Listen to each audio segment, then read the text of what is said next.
আমার বাড়ির পাশে একজন বোনের কালকে বিয়ে আছে, তাই ও আমার কাছে মেহেন্দি কাটাতে এসেছিল, ব্রাইডাল মেহেন্দি। আমার বাড়ির পাশে বলে ও আমার ঘরে এসেছিল। তো তাকে আমি রাত্রেবেলা এই ব্রাইডাল মেহেন্দিটা এঁকে দিচ্ছি তার হাতে। এবারে এই আঁকতে আঁকতে সেই সময় আবার কারেন্টও চলে গেছিলো, খুব প্রবলেম হয়েছিল। আপনারা দেখুন আমি কিভাবে ব্রাইডাল মেহেন্দিটা করছি। এখানে অল্প অল্প ভিডিও আমি ছেড়েছি, তো আপনারা যদি চান যে আমি পুরো ভিডিওটা কীভাবে প্রসেসে করলাম, তো আপনারা যদি দেখতে চান তাহলে আমাকে কমেন্ট করে জানাবেন। আমি পুরো ভিডিওটা আপনাদেরকে শেয়ার করব। এখানে আমি প্রথমে লোটাস এঁকে নিয়েছি। লোটাস এঁকে তার সাইডের বর্ডারগুলোকে ভালো করে ডিপ করে নিয়েছি। তারপরে 3টে স্ট্রেট দাগ টেনেছি। দাগ টানার পরে ওই ছোট ছোট ইউ আকৃতির মতন কলকাগুলো করেছি। তারপর আবারও স্ট্রেট দাগ দিয়ে একটা মোটা দাগ দিয়ে বড় বড় ইউ করেছি। তারপর আবার সেই একই প্রসেসে ছোট ছোট ইউ করেছি। তারপর বড় একটা দাগ টেনে পানের পাতার ছোট ছোট পাতার মতন ইয়ে করে সেটাকে ফিল আপ করেছি। এইভাবে দেখতে থাকুন আমি পরপর কী ভাবছি। আপনাদের যদি ব্রাইডাল মেহেন্দি করার থাকে বা আপনাদের সামনে যদি বিয়ে থাকে তাহলে আমাকে বুক করতে পারেন। এই নাম্বারে স্ক্রিনে নাম্বার দেওয়া আছে, এই নাম্বারে আমাকে কল করে আগে থেকে সিট বুকিং করতে পারেন।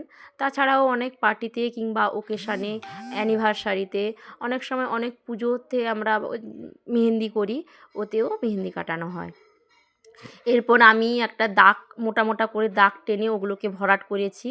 তারপরে একটা বড় করে জায়গা নিয়েছি, ওর ভিতরে প্রথমে আগে আমি কলকাগুলোকে করে নিয়েছি। নর্মাল কলকাগুলো এঁকে নিয়েছি। কলকাগুলো হালকা একটু শুকে যাওয়ার পর তার ভেতরে যে বাকি ফাঁকা জায়গাগুলো আছে ওইগুলোকে আমি মেহেন্দি দিয়ে ভরাট করে নিচ্ছি। দিতে ওটা দেখতে আরও সুন্দর লাগছে।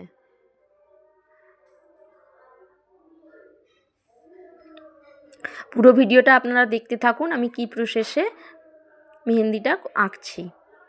আমার ভিডিও যদি আপনাদেরকে ভালো লেগে থাকে তাহলে আমাকে একটা লাইক দেবেন এবং কমেন্ট করে জানাবেন এবং চ্যানেলটাকে সাবস্ক্রাইব করে দিবেন। এখানে অনেকটা মেহেন্দি আমি করে নিয়েছি। তো এইভাবে আমার পুরো মেহেন্দিটা এত দূর পর্যন্ত হয়েছে। তারপরে এটা মেন হাতে এসেছি, হাতের চেটোতে। ওই চেটোতে বর্তমান আমি একটা ঝুমকোর শেপ দিচ্ছি। ভেতরে ডিজাইন করছি, ডিজাইন করে একটা ঝুমকোর শেপ দিচ্ছি। প্রথম মাঝখানেরটা একটু বড় ঝুমকো হবে আর দু সাইডে তার থেকে একটু ছোট ছোট ঝুমকোর শেপ হবে। যেহেতু হাতের পুরোটা ওটা ভরাট করে হয়েছে, তাই এই মাঝখানে হাতের চেটোর মাঝখানে একটু হালকা ফাঁকা রাখবো, যাতে অতিরিক্ত বেশি ঘিঞ্জি না লাগে, তাতে একটু দেখতে বেশি ভালো লাগবে, যেটা আমার মনে হয়। একটা হাতের পুরো উপরের সাইডটা পুরো কমপ্লিট হয়েছে, আর একটা হাতের জাস্ট করতে যাব সেই মুহূর্তেই কারেন্ট প্রায় চলে গেছিলো আধ ঘন্টার মতো। তো আমরা মোবাইল আলো জ্বালিয়ে মেহেন্দি করেছিলাম, প্রচুর সেই সময় একটু প্রবলেম হয়েছিল। আর আমাদের এদিকে একটু চাষাবাদ হয়েছে বলে একটু মশার প্রবলেম প্রচুর ছিল, সেই জন্য আমরা মশারির ভিতর বসে মেহেন্দি কাটাচ্ছিলাম।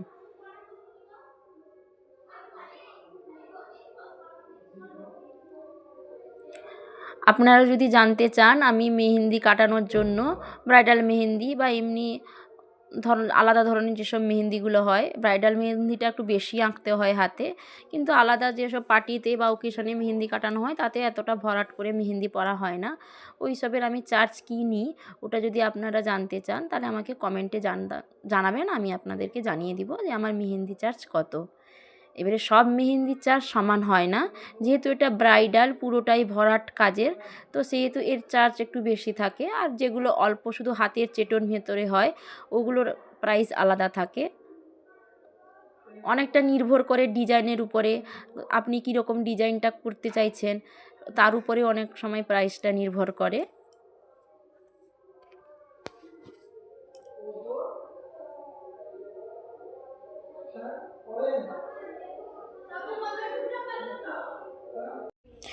এখন আমার পুরো ঝুমকো আঁকাটা কমপ্লিট হয়ে গেছে। তারপরে চেন করেছি, চেনের মতন একটা শেপ দিয়েছি, তার মাঝখানে যে গ্যাপগুলো আছে ওখানে 3টে পাতা করেছি। তারপর বর্ডার সাইডে বর্ডার করেছি, মন্দিরের মতন বর্ডার করেছি ডবল লাইন দিয়ে। একটা মোটা লাইন আর দুটো সরু লাইন দিয়েছি, দিয়ে মন্দিরের মতন করেছি। তারপরে ওগুলোকে ওই ছোট ছোট ইউ শেপের মতন করে পুরোটা লাইনটা পূরণ করেছি। তারপরে বড় ইউ শেপ দিয়েছি, এইভাবে করেছি। তারপর বাকি আঙুলের যে জায়গাগুলো আছে ওটা ভিতরে গোলাপ এঁকেছি, গোলাপের পাতা এঁকেছি, কিছু কিছু জায়গাগুলোতে ফাঁকা রেখেছি। সেগুলো আঁকার পরে আবার সেই একই প্রসেসে একটু হালকা শুকিয়ে এলে তারপর যে ফাঁকা জায়গাগুলো আছে ওগুলোকে মেহেন্দি দিয়ে ভরাট করে দিয়েছি। দিলে গোলাপ ফুল আর ওই পাতাটা একটু ভালো করে বেশি করে ফুটবে। এরপর বর্ডার দিয়ে দিয়েছি, বর্ডার দিয়ে যে বাকি আঙুলের ফাঁকা জায়গা আছে ওখানে আমি আলাদা ডিজাইন করেছি, একটু হালকা ফাঁকা ফাঁকা ধরনের ডিজাইন করেছি।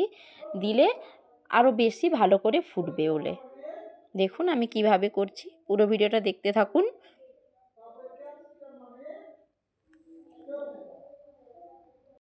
এখানে মেহেন্দি করতে করতে ঠিক এই জায়গাটার কাছেই কারেন্ট পালিয়ে গেছিলো, তাই এখানে আর ভিডিও ক্লিপ না হয়নি। ওই হাতটা কমপ্লিট হয়ে গেছিলো, তারপরে আর একটার হাতে এতটা কমপ্লিট হয়ে যাওয়ার সময় কারেন্টটা এসেছে। আর এখানে আমার মেয়ে শ্রীনিকা বসে আছে, বসে ওদের সঙ্গে কথা বলছে, ওদেরকে বলছে ভালো করে দেখাও, মানে আমি যা যা বলছি ও তাদেরকে রিপিট করে ওই কথাগুলো বলছে।